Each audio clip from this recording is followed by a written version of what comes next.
The border crisis and fentanyl trafficking was the focus of a field hearing by the U.S. House Judiciary Committee this morning in Sahuarita. Our chief investigative reporter, Corus Nylander, was there and has the latest on what happened at the meeting today.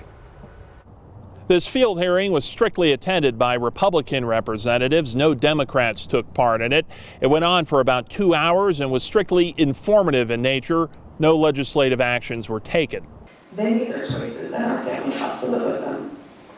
But this virtual flood of pills both into and through Arizona, which has dramatically worsened with the current administration, allowed my boys to make choices they may not have without the current open border crisis. Those were the emotional words from a mother who lost 2 of her children to fentanyl. She shared her story with the House Judiciary Committee, which made a special field hearing Friday in Sahuarita. We thought it couldn't get much worse, but it did. So we are back in Arizona where the residents feel the effects of the Biden's open border policies each and every day. Jim Jordan of Ohio chaired the hearing, joined by representatives from Wisconsin and Oregon, as well as Arizona representatives Eli Crane, Andy Biggs, and Juan Ciscomani. They heard testimony from that mother as well as a rancher, former Border Patrol chief, and a former Cochise County deputy. This committee and Congress have access to all the available data, and the staunch difference between the previous administration and the current is gut-wrenching and jaw-dropping. Josephine Dunn was in the audience. This subject is very personal for her. She lost her daughter to fentanyl.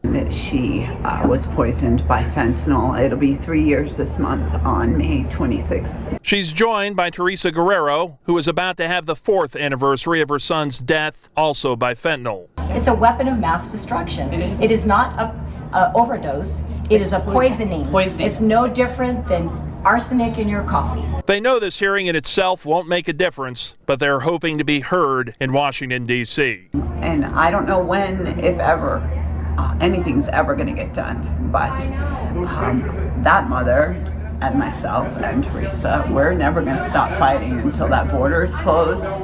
And every representative that showed up here today and the 4 witnesses all seem to agree and blame the Biden administration for the situation at the border. Representative Eli Crane went as far as to accuse the president of treason. His statements were met by a loud applause from the audience. It was clear that those that showed up here to listen today were mostly in support of this narrative. There was no audible opposition. Reporting from Sahuarita, Corus Nylander, News 4 Tucson. And there were no